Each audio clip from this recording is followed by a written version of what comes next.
Why isn't a condition for a company's bailout be that all workers and jobs must be in this country and not overseas?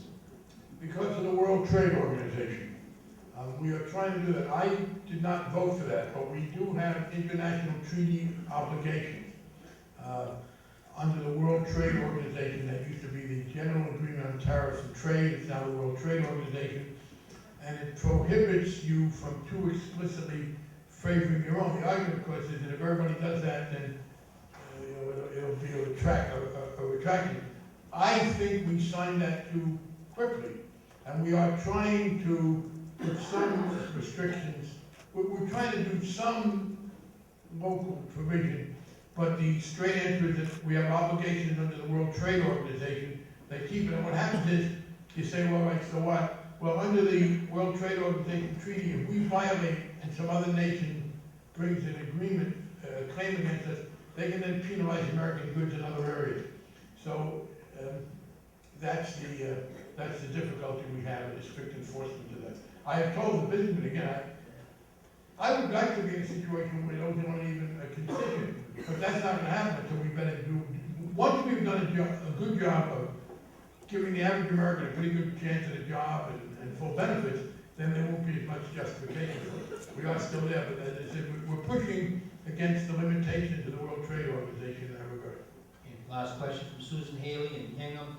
Would you support the creation of a commission in the order of the PCOR hearings that were held in the 1930s so that the American people can have a full understanding of how this economic situation came to be? Yeah, we're working on it. The PCOR Commission, actually, I just looked into it.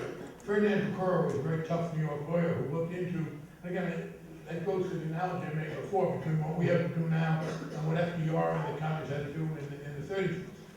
It turns out the PCOR Commission, I wonder who the commission members were, they were the members of the Senate committee that had jurisdiction. They constituted themselves the commission. I think that would be a good idea. Look, there is this debate. I think it is very clear that it was the absence of regulation in the era of securitization that caused the problem. The conservative argument is no, it was the Community Reinvestment Act and trying to be good to poor people. And the other argument is even what we do here, that we Democrats wouldn't regulate Fannie Mae and Freddie Mac. I repeat that they were in control of the Congress from 1995 to 2006. So I guess their argument is they've written on the mirror, stop me before I refuse to regulate again. They want to pass the bill, they did do a great deal.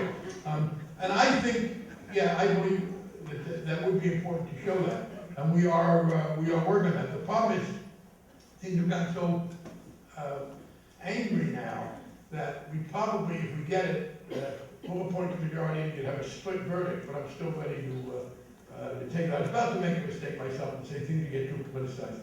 And I would be violating my own rule, which is people should not complain that things that Congress do are, to some extent, political.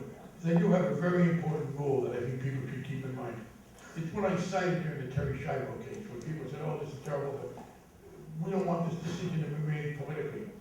If you do not want a decision to be made politically, do not ask 535 politicians to make it.